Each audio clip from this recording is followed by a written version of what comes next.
এক ইসিমের ভেতরে আমরা পাইলাম নাউন, প্রোনাউন, অ্যাডজেক্টিভ, অ্যাডভার্ব। এরপরে আমরা আসি ফেল। এই ফেলের আন্ডারে একটি, সেটা হলো ভার্ব। মানে হলো ক্রিয়া, আর ভার্ব মানে হলো ফেল।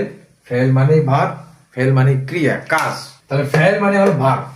আরো থাকে তিনটা, সেটা কি? হরফের অন্তর্গত আছে প্রিপজিশন, এরপর হলো কনজাংশন, তারপর হলো ইন্টারজেকশন।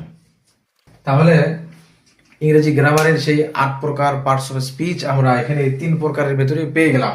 সুতরাং আমাদের সেই প্রশ্নটি আর রইল না যে আরবি গ্রামারে পার্টস অফ স্পিচ বা কালিমা এগুলো কেন 3 প্রকার আর ইংরেজিতে কেন 8 প্রকার। মূলত এইটাই হলো মূল কারণ। আরবি গ্রামার বোঝার সর্বপ্রথম যে কাজ, সেটি হলো কোনটি ইসিম, কোনটি ফেল, কোনটি হরফ, এটিকে আলাদা করতে পারা।